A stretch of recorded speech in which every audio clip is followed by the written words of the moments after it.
Es la noche del martes 2 de julio, son las 9 de la noche, es Perfiles y Perfilados a través de Telemax. Yo soy Sergio Valle, me da muchísimo gusto saludarles. ¿Cómo están? ¿Cómo les va?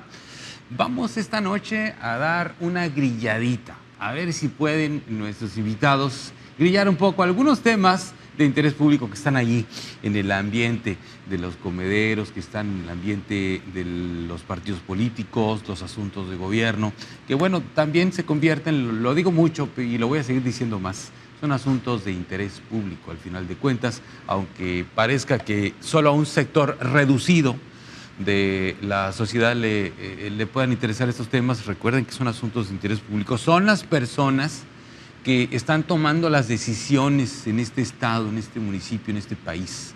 Por eso es que tenemos que ponerles atención a todos estos actores políticos, porque son los que están definiendo el rumbo que va a tomar nuestro país en más de un sentido.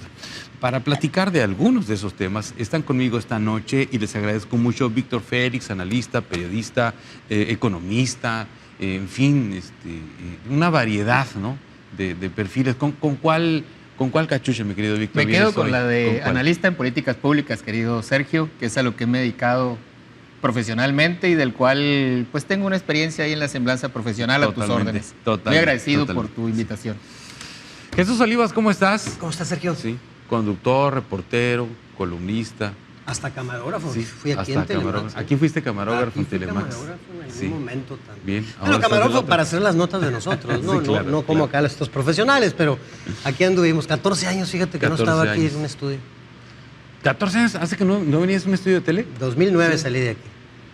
¿Desde allá? Sí, aquí en Telemax. En Telemax. 14 años que no venías a Telemax. Telemax. Bueno. Pues... No, porque allá en Azteca, pues... No, 2020. 2020, ¿verdad? Sí, hace más poquito. Se me decía mucho. A ver, son varios temas. A ver si nos alcanza... Sí, dije 20 años. Pues, no tanto. Bueno, ahorita le hacemos un pastel de regreso, ¿no? Sí, casi es el retorno de ¿cómo se llama? El hijo pródigo. Sí, regresa al redil. El retorno. A ver, son varios temas. Está la configuración de la próxima legislatura. Correcto. Sí. Está el tema de las asambleas informativas que está haciendo Morena para informar sobre los detalles de la reforma al Poder Judicial, de lo cual ya hemos hablado aquí en este programa en más de una ocasión. Está de qué manera está conformando Claudia Sheinbaum su gabinete. Obviamente, siempre hay sobre la mesa la posibilidad de la especulación de que vaya a invitar gobernadores en funciones, ¿verdad?, obviamente gobernadores de Morena, ¿verdad? Sí, desde luego. Aunque no necesariamente. Bueno, ha pasado también a otros gobernadores, a otros puestos, pero ha pasado. Ex gobernadores. Sí, se requieren enlaces con las diversas fuerzas, así que no sería en ningún momento descabellado que ella pudiera invitar a alguien distinto de la expresión de Morena. A ver, si quieren empezamos un poquito, no tenemos que empezar en el orden que los mencioné. Empezamos por el tema de la presidenta electa Claudia Sheinbaum y cómo ella ha venido conformando su gabinete. He escuchado yo muchos comentarios muy positivos, aunque al principio ya ves los mercados se pusieron nerviosos con el tema de la reforma al Poder Judicial y demás, pero los perfiles que está presentando ella son perfiles, la mayoría, por no decir que todos, pero la mayoría son gente calificada, ¿no? ¿O tú cómo ves, Víctor? Así lo veo al ver los currículum vitae que se han presentado en medios de comunicación. Las personas que está invitando nuestra presidenta electa Claudia Sheinbaum a su gabinete tienen las condicionantes no solamente de experiencia, sino de conocimientos probados en las materias a las cuales los está invitando.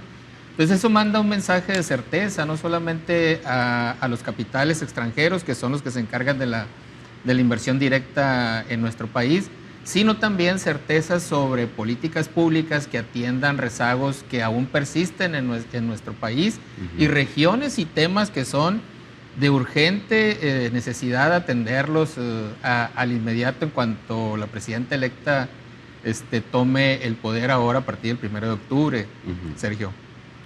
¿Tú cómo ves? Sí, fíjate que el primer mensaje de certeza que envió la presidenta electa fue el nombre de Rafael Ramírez de la O. Cuando lo nombró secretario de Hacienda, bajó en la intensidad que iba a la alza el peso, ahorita de lo que mencionaba Sergio, ese anuncio le dio un poquito de respiro, un tanquecito de oxígeno, ¿no? A la economía en ese sentido, y creo que fue el primer acierto que tuvo la presidenta electa. Después, ya viendo que van 10, si no mal recuerdo hasta ahorita, ¿no? Los que ha nombrado. Sí. Hay dos casos, dos casos que van a repetir en el gabinete, que están actualmente en el gabinete del presidente López Obrador, que es precisamente el secretario de Hacienda, Ramírez de la O, y también Raquel Buenrostro, que ahora va a la función pública, sí, que muchos no ubican que es la función pública, pero tú lo sabes mejor que nadie, es un área fundamental para cualquier presidente o presidenta de la República actualmente, ¿no? Entonces creo que en términos generales bien,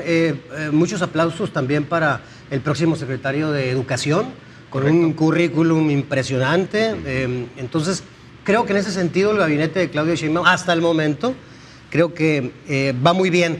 Y de lo que decías de los gobernadores, pues sí, hay rumores por todos lados, ¿no? Locales y nacionales incluso. Y yo creo que sí va a llamar a algunos gobernadores. ¿Y le van a decir que sí todos? Pues, ¿quién le dice que no a la presidenta? De la República? ¿Quién le dice que no a la presidenta? ¿No? Pero digo, es un tema que también se tiene que analizar y poner en la mesa, ¿no? Cómo dejar a medio camino la gobernatura, por ejemplo, en la mayoría de los casos que son, creo que, bueno, a excepción los que van entrando, pero la mayoría, los demás, van a la mitad de su camino. Sería complicado, ¿no? Sería el caso de Sinaloa, de Sonora. Baja California. Baja California, no. No, ¿verdad? Va llegando ella. Va llegando, sí. Marina del Pilar va llegando. Pero sí son algunos casos. Bueno, pero igual, hay usos y costumbres en la clase política mexicana, sí. Eso lo hemos visto a lo largo de décadas e incluso lo hemos visto en todos los partidos políticos. Hay una situación que pasa con los políticos en este país. Quizá, tal vez, desde el ejercicio de la política, los que están en un partido u otro se asuman distintos. Pero si les escarbamos un poquito, hay un ADN del político mexicano, ¿sí? Donde lo pongas, amarillo, verde, rojo, sí. guinda, donde lo pongas, hay un ADN del político mexicano. Y entonces tienden a repetirse prácticas en todos los partidos políticos. Entonces, una de ellas, por ejemplo, es cuando llega el presidente de la República. Ahora hemos tenido presidentes de 3 partidos políticos, del PRI, del PAN, y ahora tendremos 2 de Morena. Y al final de cuentas, es difícil decirle no al presidente de la República. Es difícil, acuérdate de aquella frase, ¿no? La frase, ¿qué horas son? ¿No? Las que usted diga, señor presidente. ¿Sí? Entonces, en ese sentido, puede que haya más de un gobernador que deje a la mitad su mandato, Víctor. Yo creo que sí, por una razón muy sencilla. Nuestra historia parte precisamente de la negociación en paz, que es precisamente el nacimiento del Partido Nacional Revolucionario, para poder calmar a nuestra sociedad por allá. PNR, ¿no? PNR. ¿Qué viene siendo el abuelito del PRI? El abuelito del PRI y el ADN de la política mexicana en su conjunto. Entonces, en aquel momento, para poder pacificar a nuestro país y poder caminar hacia un desarrollo sostenible y un crecimiento económico que hemos podido ya rasguñar y alcanzar en varios estratos de nuestra población, tuvimos que aprender a convivir los diferentes grupos, y ahí se da un espacio de estabilidad en el país, espacio que termina con una reconversión ideológica de los dirigentes de los partidos, y que es lo que hoy tiene con una potencia enorme a Morena específicamente. ¿Por qué razón? Porque no cambiaron las causas de las personas, lo que cambiaron fueron los intereses de los dirigentes, pero las personas siguen teniendo las mismas causas. Morena las comprende, las toma, las abandera y ahora las va a dirigir, las va a coordinar en el intento de resolver la mayor cantidad de ellas posible. ¿Por qué posible? Porque todo está atado a un presupuesto. Entonces, en esa medida, la presidenta Sheinbaum sin duda va a establecer enlaces regionales que pueden ser los gobernadores para atender determinadas necesidades sociales y políticas que hay en nuestro país. Nuestro país es una constelación de regiones que son diversas totalmente entre sí, y las aristas para atenderlas desde el punto de vista de políticas públicas son muy interesantes. Es muy distinto resolver el tema del agua potable en Hermosillo, como en Caborca, como es tan distinto resolverlo en Coatzacoalcos o en Mérida. Luego entonces necesitas operadores regionales, que en este caso se vuelven importantes los gobernadores hoy y otras figuras políticas regionales, para ayudar a la construcción de la modernidad que el mandato mayoritario en México está dando. Porque el mandato mayoritario es sí, vamos todos en una sola dirección, pero esa dirección es positiva, es de crecimiento, es de desarrollo y de inclusión. Ese es el mensaje fundamental, la inclusión. ¿Qué necesitas para la inclusión? El diálogo.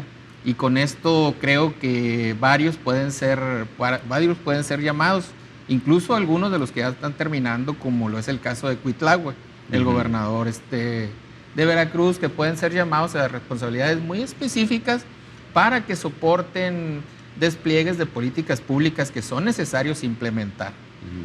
¿Tú cómo ves? Sí, y agregando lo que dice Víctor y que me parece muy interesante, hay que recordar que van a ser 24 gobernadores a partir de septiembre, ¿no? Sí. 24 de Morena. Y pues los otros poquitos van a ser repartidos entre PRI y PAN. Seguramente de algunos de esos, y yo coincido en que Cuitlahua puede ser uno, y que también ha sido un rumor a nivel nacional ya muy fuerte, que tiene muy buena relación con el presidente, siempre la tuvo en términos generales.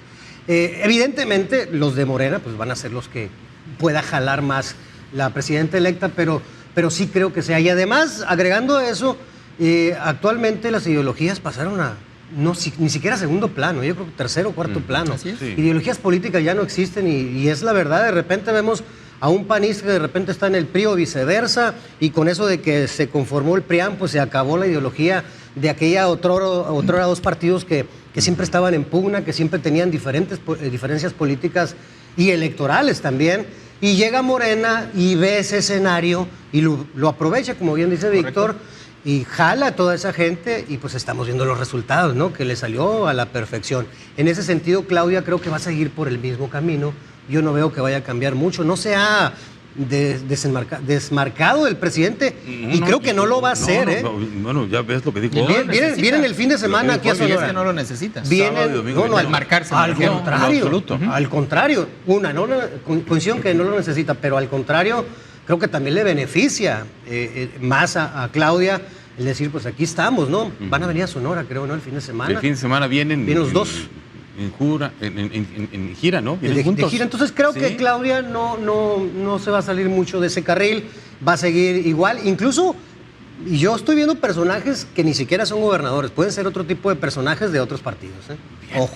A ver, bueno, le seguimos después del corte. Estamos pasando en este momento por la conformación del futuro gabinete del gobierno federal, de Claudia Sheinbaum. ¿Qué haría ella en las regiones? ¿Qué harían algunos gobernadores en funciones si se les invita a participar a ese gabinete que entra en funciones a partir del 1 de octubre? Seguimos con el tema después del corte en Perfiles y Perfilados.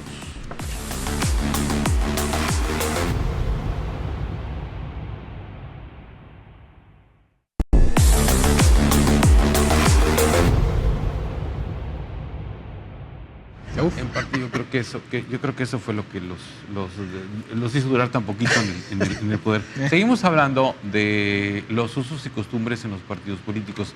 Vemos, por ejemplo, a lo largo de tantas décadas, Jesús, Víctor, cómo el PRI se mantiene, pero se mantiene gracias a una disciplina, ¿no? Sí. A una estructura importante en todo el país y también a una disciplina. Nadie se sale de esa disciplina, estuvieran contentos o no. Correcto. Pero no se salían de esa disciplina. Así estuvieran insatisfechos con lo que estaba pasando en su partido, no se salían. ¿Por qué? Porque ellos lo explicaban así visto como un bien mayor, ¿no? Permanecer en ese proyecto político, aunque no les estuviese favoreciendo tanto en ese momento. Bien, ya había aquella famosa figura del primer priista de México, ¿no? Que era el presidente de la República. Sí, eso se rompió con el PAN, eso lo explicábamos un poquito ahorita en el corte. Se rompió con el PAN. Los 12 años del PAN, los presidentes, Fox primero, Calderón después, no tuvieron un control de sus partidos como sí lo tuvieron todos los anteriores presidentes del PRI y como sí lo tuvo López Obrador y como sí lo tendrá también, supongo yo, Claudia Sheinbaum, ¿verdad? Sí, porque yo creo que Claudia va a poner al próximo presidente o presidenta de Morena Nacional, ¿no? Porque Mario se va, yo supongo que Mario se va al gabinete, se ha mencionado mucho, ya me estoy adelantando al siguiente tema, pero se ha hablado mucho de la Secretaría de Gobernación para Mario Delgado, actual presidente de Morena, entonces por ahí puede venir el movimiento y seguramente la presidenta... Yo había escuchado otro que vive aquí más cerquita, pero... Sí, también se ha escuchado, y está dentro de esas cartas, ¿no? Que hablábamos ahorita, que se pueden ir. Híjole, ahí sí. Es un tema delicado porque con los proyectos que trae el gobernador actualmente, pues, se antoja como que los inaugure todos, ¿no? Sí, o sea, son temas... sí, están en marcha. Y obras muy importantes, o sea... de relevancia para el Estado y para el país. Incluso son trascendentes porque van más allá de sus escenas, ¿no? El proyecto de nación que encara a la presidenta electa Sheinbaum necesita, sobre todo en la Secretaría de Gobernación, personas que le trabajen el orden territorial y el orden de gabinete, es decir, el orden de políticas públicas. Y en ese sentido hay dos personajes que coincidimos aquí, creo. Uno es Mario Delgado y el otro es el gobernador del estado de Sonora, Alfonso Durazo. ¿Por qué razón? Porque los dos conocen las entrañas de la estructura de Morena, que es la que hoy por hoy es necesario mantener en aquel viejo adagio político de la disciplina territorial, porque hoy pareciera que se tiene todo, pero muchas veces al tener todo puedes pasar al nada. Entonces en política lo importante es mantener el control de la estabilidad de tu estructura para con esa estructura poder generar apoyo político a las propuestas de gobierno y que las propuestas de gobierno se vuelvan realidad en acciones. Entonces, yo no descarto en ningún momento ni a Mario Delgado, a la Secretaría de Gobernación, como tampoco al gobernador de Sonora, Alfonso Durazo. Por estas razones específicas. Ha dicho varias veces que no. Ha contestado que no. Varias veces ha dicho. Ha contestado que no, pero evidentemente el gobernador pues, es una figura relevante a nivel nacional. Correcto. Sí. Es decir, no mucho peso específico políticamente. Alfonso Durazo no es una figura local, no es un jugador local, es un jugador nacional. Nacional, así es. Sí. Entonces, en función de eso, es obvio, al menos, que se le mencione, ¿no? Sí, no, claro, y se le menciona mucho, ¿eh? Se le sigue mencionando a nivel nacional y evidentemente... Aunque su respuesta va a seguir siendo la misma, ¿verdad? Sí, porque es una respuesta política. Hasta que le hablen, ¿no? Hasta que le hablen, pero ahorita pues él dice, no, pues para empezar no me han invitado, yo estoy en otra cosa, estoy gobernando Sonora. Y tiene la infraestructura para el control, que creo que es uno de los temas, estimado Sergio, que deseas abordar. Sí. Tiene la infraestructura local para mantener la estabilidad del programa de gobierno en Sonora, que las obras, las megaobras que se han estado lanzando, como el desarrollo del puerto de Guaymas, la carretera para conectarnos Guaymas-Chihuahua, que yo realmente la veo como la conexión con el segundo mercado más grande de Estados Unidos, que es Texas. Sí. O sea, yo hablaría de Guaymas, Texas, por la dimensión, todo lo que es el espectro de desarrollo de energía solar. Entonces, todos esos megaproyectos no se verían impactados por una razón muy sencilla. El gobernador goza ahorita de una infraestructura política de apoyo en el Congreso del Estado entrante que le da márgenes para poder controlar no solamente las regiones, sino un avance terso de la política pública implementada en Sonora a partir de que Morena tiene la mayoría de los escaños, pero sus aliados políticos, como es el Verde, el PT, cuentan con los votos suficientes para ser mayoría calificada. Y más allá hay personajes, y quiero hablar aquí de un gran amigo, Raúl González de la Vega, que hoy llega por un partido emergente, un partido nuevo, el Partido Sonorense, que son hombres que están acostumbrados al trabajo político, que le entienden a la política y que sin duda serán eslabones para que la política pública en el estado de Sonora, en un Congreso como tal quedó conformado por 17 hombres y 16 mujeres, se convierta en factor de impulso al desarrollo.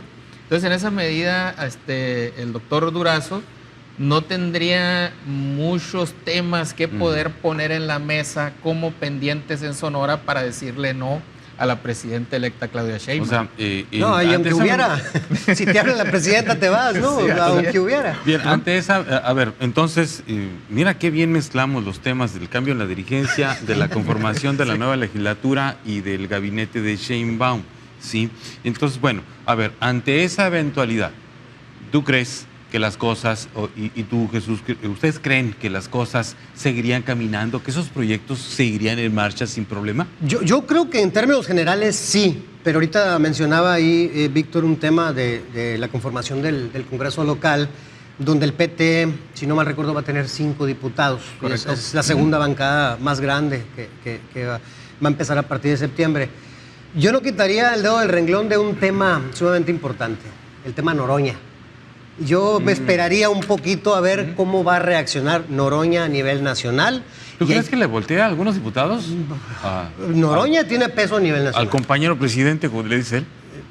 Noroña tiene peso a nivel nacional y tiene una injerencia muy, muy fuerte con el presidente, el coordinador de Más que el dirigente partido nacional del PT. Híjola, a eso voy.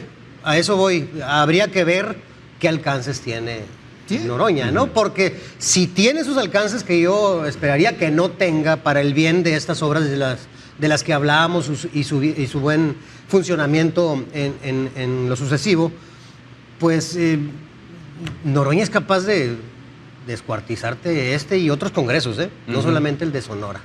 ¿Tú le ves esos el alcances? tema da, fíjate, Sergio, qué abrumador es el ejemplo que pone Olivas, en el sentido, ya ves que hablábamos de la disciplina y de la necesidad de cuadros probados, operadores en las estructuras de Morena. ¿Por qué razón? Noroña se vuelve importante y sobre todo él mide, creo yo, como analista lo creo, él mide hasta dónde puede estirar su liga al momento de insubordinarse, vamos a poner entre comillas, a las decisiones que están tomando para la distribución de los mandos políticos. Lo puedes acusar de todo menos. ¿Por qué razón?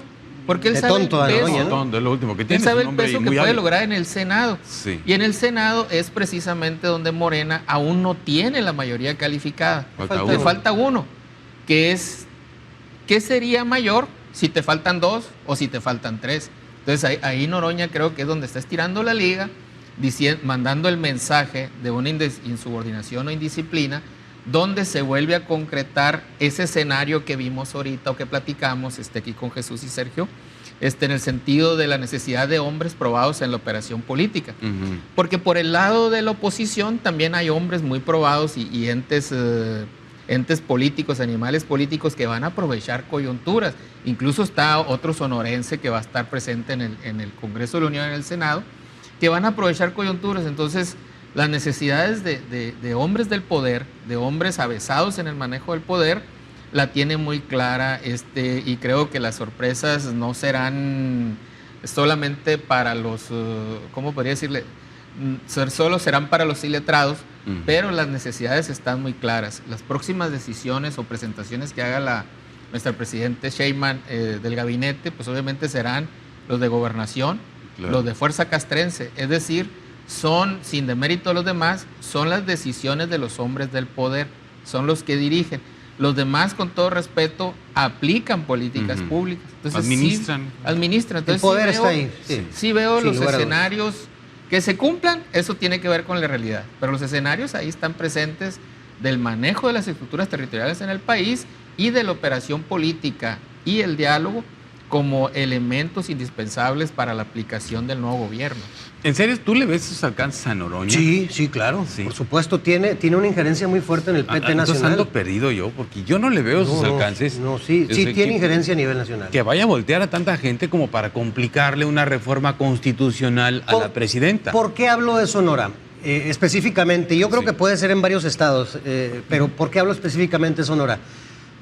Porque Noroña tiene mucha injerencia en Ramón Flores, que va a ser diputado federal. Y que de facto es el coordinador en Sonora del PT, o el delegado, como le dicen ellos, pues, ¿no?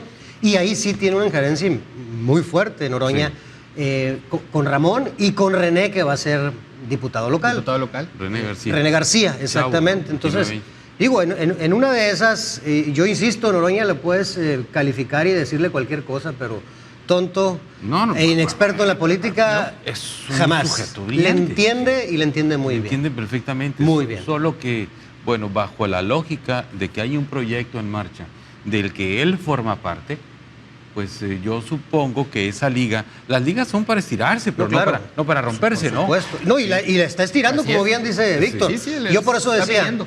preferiría esperar a ver qué reacción tiene de aquí a septiembre, pues, que vamos a ver y que van a entrar todos. Bueno, habría que ver de aquí a septiembre. Por lo pronto, ahí están algunos escenarios probables a partir de la llegada de la nueva legislatura. Yo no diría tanto de la presidenta Sheinbaum, que va a llegar un mes después de la nueva legislatura, sino de los nuevos diputados federales y los nuevos senadores, que son los que, en principio, pues van a tener el encargo muy importante de sacar la primera gran reforma, que esa tiene que salir antes de que se vayan Andrés Va a ser Manuel. el regalo de Sí. despedida para el presidente, ¿no? Sí, o sea, tienen que sacarla en ese mes, en el mes que van Septiembre. a convivir.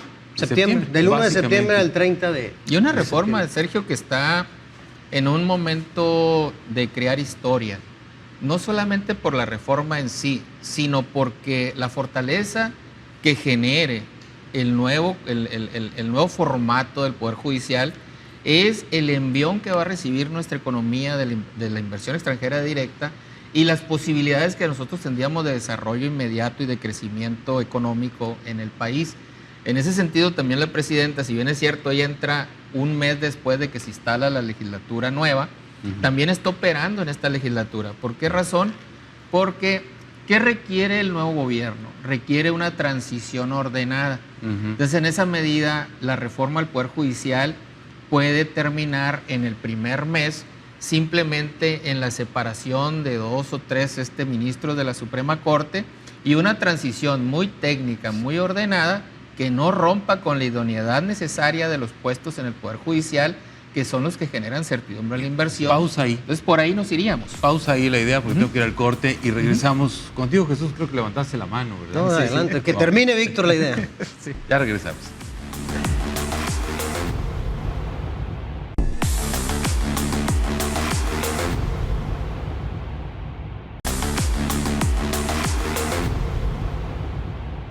Bien, seguimos en Perfiles y Perfilados, ya tercer bloque, rápido. A ver, estabas con una idea que te dice que dejaras a medias.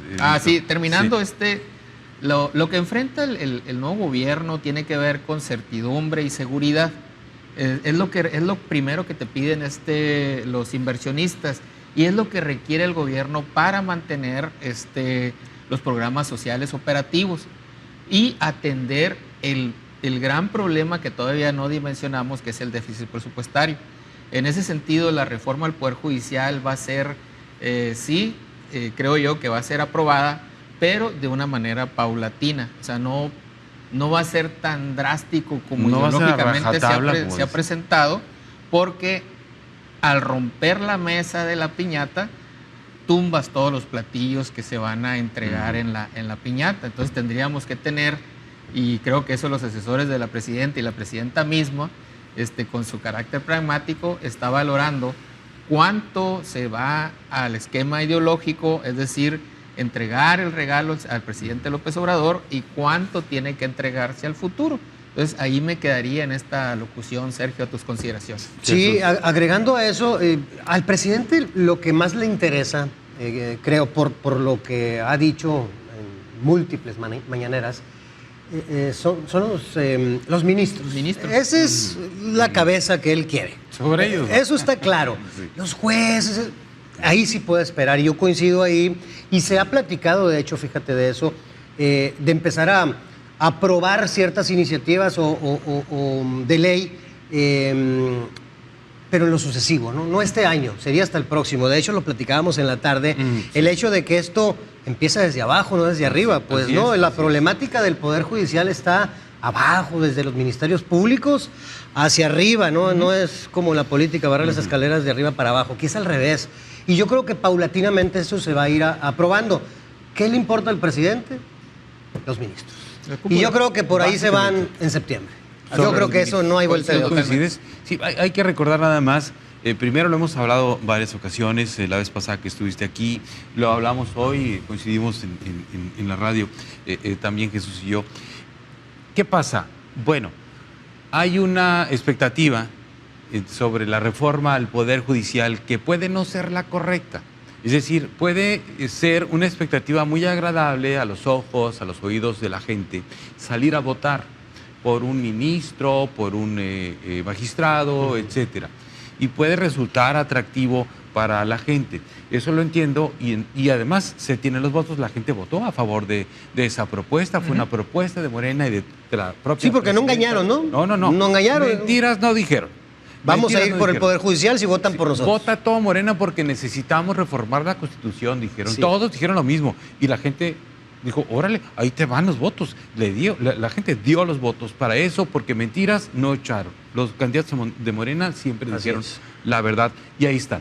¿Qué pasa? Bueno, que una cosa es el sistema de impartición de justicia, que es el Poder Judicial. Otra cosa es el sistema de procuración de justicia. Así es. Bien, el problema parece estar, y es ahí donde creo que hay una expectativa que no es la correcta.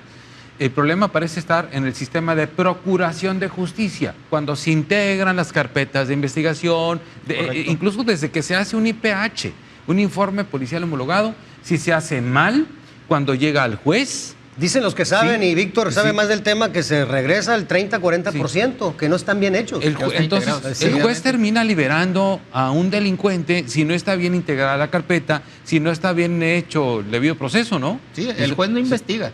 El problema no es el juez, el problema es la investigación y las leyes.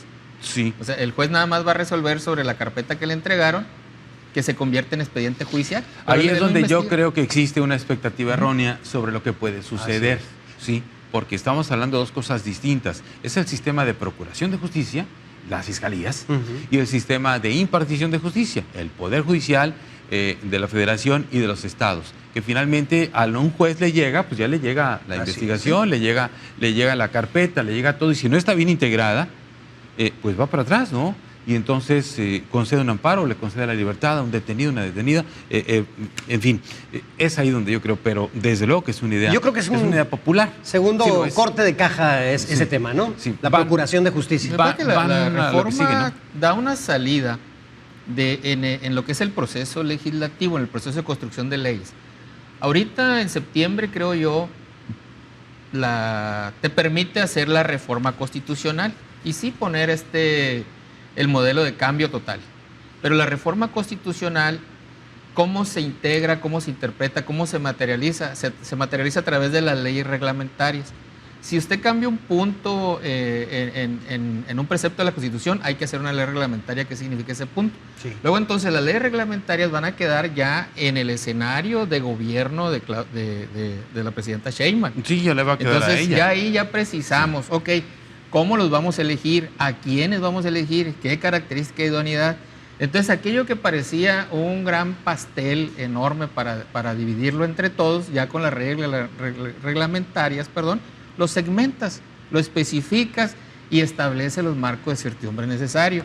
Creo que por ahí viene la solución salomónica que se dará en septiembre, con un cambio de por lo menos la mitad de los ministros de la Suprema Corte. ministros de la Suprema. Y después miraremos qué sucede con la conformación del Poder Judicial. Hacia abajo. Pero además, Víctor, Sergio, amigos, yo que recuerde, ninguna ley es a rajatabla, ¿no? O sea, todas van paulatinamente Sí, no. evolucionando y sobre todo una reforma de esta magnitud, con más razón tiene que ser así. No hay leyes que digas tú mañana entran en vigor y se va a respetar completita. Es Va una reforma constitucional. caminando. Sí, es una reforma constitucional.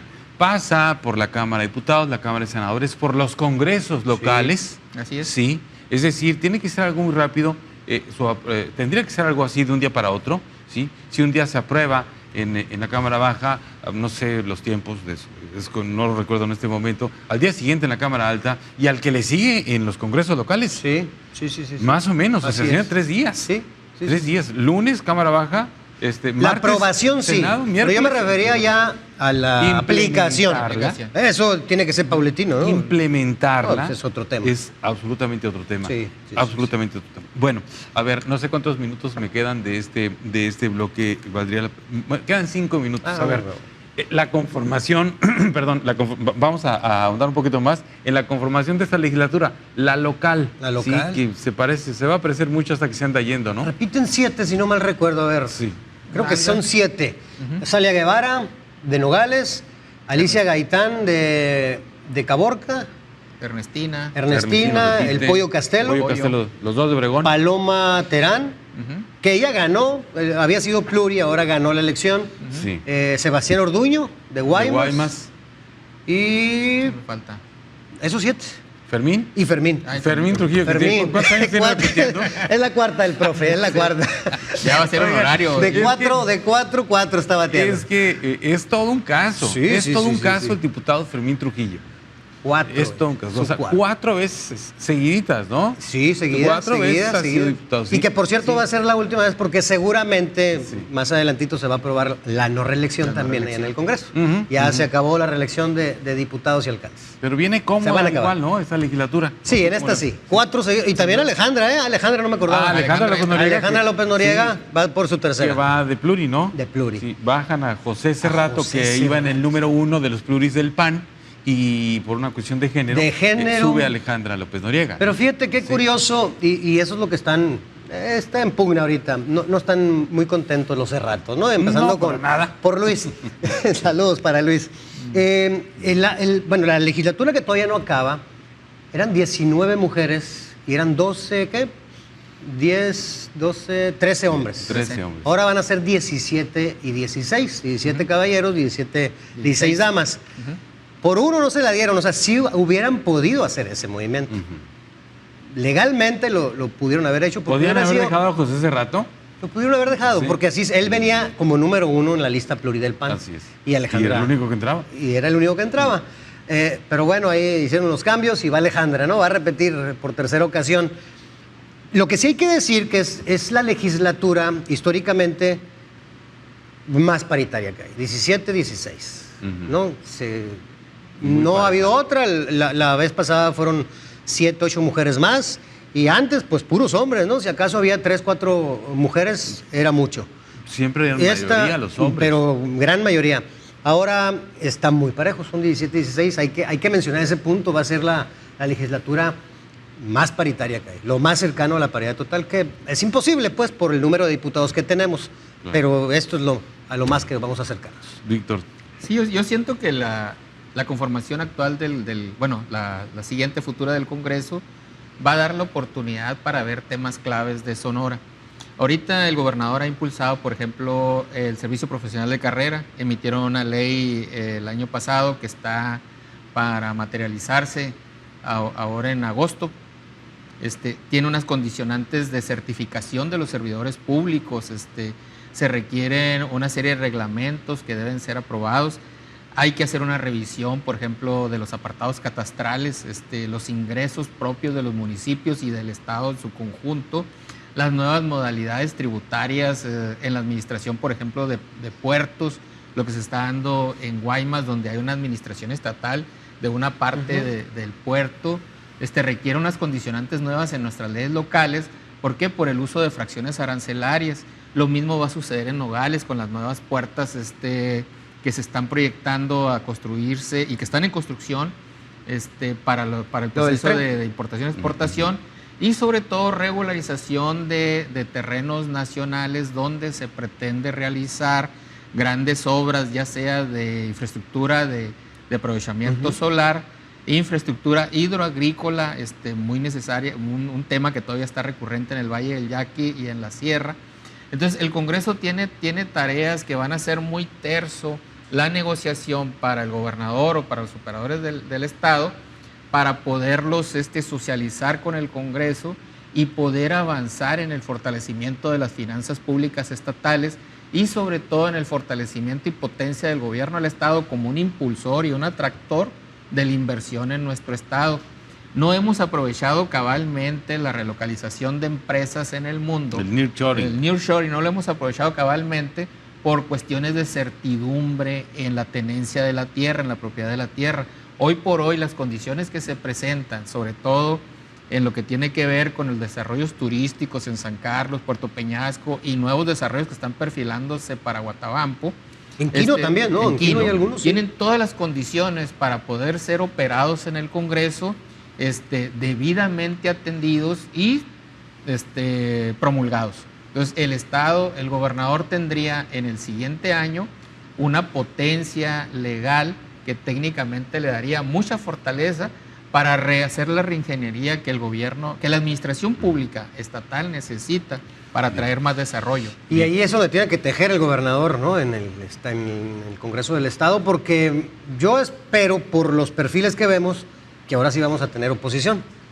Pues parece que sí. Hablamos de eso. Parece. Después del corte vamos ya al cuarto y último bloque de perfiles y perfilados.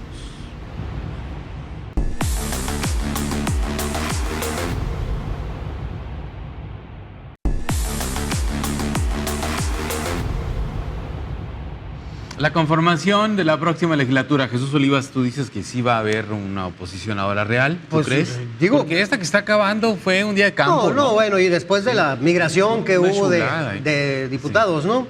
2 a Morena, La 2 a extinción MC. de la bancada del PRI. No hubo PRI hasta el final, que entró Sí. Kiki Gutiérrez. Ajá. Pero nada más. A ver, ahora veo, en el caso del PAN, pues va a estar Alejandra, va a estar... Siempre se me olvida el nombre de este nuevo diputado, pero me acuerdo del Guasapraca, pues. Sí. Ujú. De San Luis De Río San Luis Colorado. Río Colorado. No veo mucho ahí. Pero en el PRI con Emeterio Ochoa creo que ahí puede haber, en MC con Scott y con Gaby, que por cierto, Gaby Félix. por fin se le hizo diputada. justicia Sí. a la revolución a Gaby. Así es. Me da mucho gusto, por cierto, que haya llegado al Congreso. Un Mi saludo a querida Gabriela prima Félix. honorífica. Sí, pues, Gabriela Félix. digo, si alguien se lo merecía era ella, ¿no? Diputada pluri de MC. Y ahí está la buena Bien ganado. colega, además. Sí, colega. además, colega. Gaby Félix. Yo creo que ahí sí va a tener oposición. Y va a seguir más o menos el perfil que tenía la Pinky y que tenía la misma Natalia, el Pato y Russo. Eran 4, ahora van a ser nada más 2. Entonces, pero creo que esas voces van a ser un poquito, de alguna manera, la diferencia. No les va a alcanzar para nada. Eso también hay que aclararlo y decirlo. Si el PT se mantiene de este lado, por lo que mencionábamos ahorita del factor Noroña, si el PT se mantiene, no hay nada que hacer. O sea, el gobernador puede tejer y puede hacer políticamente esas cuestiones de las que platicaba Víctor y operar aquí y allá y en los municipios, en los puertos, en fin. Pero sí, yo insisto, me voy a esperar a ver qué pasa con el factor Noroña, porque esos 5 diputados del PT son la diferencia de tener o no tener la mayoría calificada en Y el los puede Congreso voltear local. Noroña. Se los Vía pudieron. Ramón Flores. Y ¿tú crees? Ramón Flores. Pues ya pasó en la antepasada, ¿se acuerdan? Sí. Que llegó, bueno, en el 2018, que llegó Morena también ganando 21 distritos locales y de repente, pues no era por ahí, el PT se apartó y le quitaron la mayoría calificada a Morena. Fíjense, veo que el otro día Víctor. haciendo prospectiva, y bien lo recordaste ahorita, Jesús, Sergio, en esta legislatura que fenece ya, pues vimos un hecho que fue histórico, podemos decirlo, utilizar ese recurso, que fue la extinción legislativa del PRI. Histórico Pues e sí fue inédito. Histórico decían e aquellos. inédito, dicen los Histórico gloriosos. Pero sí Es que bueno, nunca, oye. no, es que sí fue histórico. Así Sí fue fue. histórico. Fue Desapareció histórico. el PRI del Congreso del Estado. Haciendo prospectiva a futuro, hoy podemos estar en la legislatura que viene en la extinción de los legisladores del PAN. Guasapraca es más, el diputado electo en San Luis Río Colorado, es más del PRI que del PAN. De hecho, él es cercano a Ernesto Gándara. Su carrera está ligada a Ernesto Gándara, al PRI. Entonces, él es más fácil que migre a hacer fuerza con el PRI. Y en el caso de Alejandra, podría migrar a una fuerza distinta del PRI. Entonces, ahí tendríamos La extinción del PAN. la extinción legislativa del Legislativa PAN, del en esta futura legislativa, y obviamente otro galardón político para el gobernador del estado, el doctor Durazo, porque él podría contar en sus memorias que en su libro. ejercicio de gobierno, Sí. en la primera tuvo la extinción legislativa del PRI y en la segunda, sí. siendo prospectiva, podría tener la extinción legislativa del PAN. Entonces se vuelve interesante porque los componentes de origen, bien lo decía Jesús ahorita, de cada uno de los legisladores que van a actuar a partir de septiembre en favor o en contra de las políticas del gobierno del Estado, son perfectamente identificables. Entonces las ideologías de alguna manera están sujetas a intereses y los intereses están sujetos a diálogo. Entonces yo no descartaría ver en el futuro este hecho que también será inédito histórico. O sea, en la y un primera galardón mitad más para el PRI, en la gobernador. segunda mitad borra el PAN. Sí, podría ser. Sí, podría Así, ser. más o menos, ¿no? A ver, algo que yo no he visto desde hace algunos años. Entiendo la agenda del partido, de los partidos. Es absolutamente comprensible. Me parece que ya es un asunto que deberíamos de normalizar en los congresos, ¿sí? Y no satanizar que los diputados llegan con agenda de partido. Un partido los postula. Todos lo hacen. Sí, entonces Todos los partidos. yo creo que Es de deberíamos ya, naturalidad. al menos en el discurso, en la narrativa, normalizar que las agendas de partido son aceptables, son correctas, junto con una agenda ciudadana. Lo que yo no he visto tan pronunciado en esta legislatura que se está acabando y la que sigue son las agendas propias de los diputados. Sí. Muy poco. Cada diputado tenía históricamente una agenda y era muy válido, Sí. referente a su distrito. Así es. Sí, lo que fuera de su distrito, la necesidad que fuera en su distrito de Obregón, de la Sierra, de Nogales, de Caborca, de donde sea, venían con una agenda propia, ¿sí? Y esa es la parte que a mí me parece que deberían de intentar recuperar los diputados, porque era muy válido, ¿sí? Que ellos llegaban a buscar cómo resolver una necesidad del distrito que representaban, ¿sí? Correcto. Y era esencial para ellos. Fíjate que Sí. ahorita que mencionabas a Fermín lo hizo en esta Por con eso una está pro- gane y gane. Sí. O sea, ahí no, Sí, digo, tremendo. a mí me tocó ahí en el Congreso. Fermín Trujillo. Él metió una iniciativa que tenía que ver con los pueblos de la sierra, con los más lejanos. Sí. No recuerdo ahorita exactamente, me acordé ahorita que lo mencionaste, pero metió una iniciativa que beneficiaba directamente a esos municipios. Eran 7 municipios, si no mal recuerdo. Los benefició económicamente bien. O sea, él sí traía esa agenda de ver por aquellos pueblos y decía una frase que decía una tuitera ahí, porque también son Sonora, aunque sí. estén lejos. Así es. Y se la aprobaron la iniciativa, la aprobaron y se benefició a sus municipios, les hicieron lo que le tenían que hacer, creo que había un puente por hacer, se lo hicieron, o sea, esos detalles, pero fue el único. Fue una excepción. Una excepción a lo que debería de ser una regla, ¿no? Yo creo que vale mucho la pena que recuperen los diputados, tú, Víctor, no sé qué opinas, que recuperen esa agenda propia. Entiendo la de partido, entiendo la agenda de los proyectos grandes y está bien, pero hay una propia que puede ser más pequeña, incluso puede llevar mucho menos recursos, pero un buen beneficio para los representados, ¿no? Sí, sin duda, la fuerza de la persona en política deviene de su tema. En todo caso sería la causa regional, sería la causa de sus ciudadanos, de sus futuros electores. O de lo que pide el electorado Esa también. es la que perdieron, pues, la Si se causa regional. Si se vinculan las causas regionales, bueno, estás creando un político potente, un político electoralmente muy, muy fuerte, como es el caso de Hermosillo. Pero si los partidos no permiten que las causas se vinculen a personajes y son los partidos los que establecen las estructuras, como es el error que ha cometido PRI, PAN, incluso el PRD, que ya está viviendo su debacle, no permiten que el político sea el de la causa, sino sea el partido el de la estructura. Bueno, pues en la estructura se pierden todas las condicionantes de responsabilidad, de contacto y de obligaciones que puede establecer el político. Entonces la gente ya no tiene, cuando se convierte en elector el día de la jornada, ya no tiene un referente directo con el político. Sí. O sea, Ya no tiene un rostro, un desaparecen nombre, un las apellido. figuras, emergen las marcas. Sí. Luego entonces, si una marca comprende este escenario que está viviendo México y maneja adecuadamente la causa, pues tenemos una avasalladora presencia de votos a su favor, como bien lo ha hecho Morena, y lastimosamente para los del PRI, PAN y PRD no lo lograron comprender y no lo hicieron. Bien, a ver, me queda ¿cuánto, productor? Minuto y medio más o menos. Rapidito Un nomás par de para minutos. complementar eso, Sergio. Minuto y minuto. Yo no acotaría solamente a las agendas de cada uno de los municipios, también lo que el electorado te pide. Y pongo un ejemplo rapidísimo, matrimonio igualitario, Yumiko Palomares, Sí. lo aprobaron, Lo era una impulsó. agenda que ella Ella traía, lo impulsó siempre. porque Sí. se lo pidió ese sector de la ciudadanía que votó por ella. Entonces también es válido eso, o sea, las Cumplió. dos pues, ¿no? Pero sí coincido contigo, tendrían que recuperar un poquito ahí. Y a veces es tan esa parte. simple, hombre. Alguna pequeña obra en las colonias, en los pueblos, en los municipios, sí.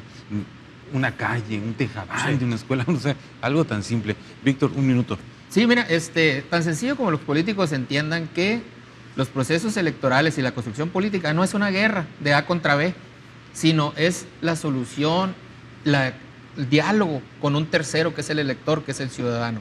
Si el político sigue enfrascado en destruir a su contraparte, su adversario, él está perdiendo su elección, porque no es destruyendo a su adversario como él va a ganar, es ganando el apoyo de un tercero que es el elector como él puede ganar. Comprendiendo esto, aquellos que se dediquen a la política sin duda tendrán mejores resultados que los que han logrado hoy quienes están militando en la oposición, Sergio.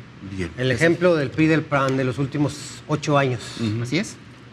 Tracas, no funciona y siguen con la misma estrategia. Y le siguieron y siguió sin funcionar. Así es. Y si siguen, Sí. seguirá No, pues, igual. Olvídate. Sí, bueno, ese será tema para otro programa, ¿eh? ¿Qué va a Muy pasar con la oposición en este país? Que además es necesaria. Es necesaria la Además oposición es y demás, pero en fin, pues ellos mismos se han estado dándose balazo en el pie. Víctor, muchas gracias. Víctor Al Félix, contrario, gracias. amigo, siempre agradecido.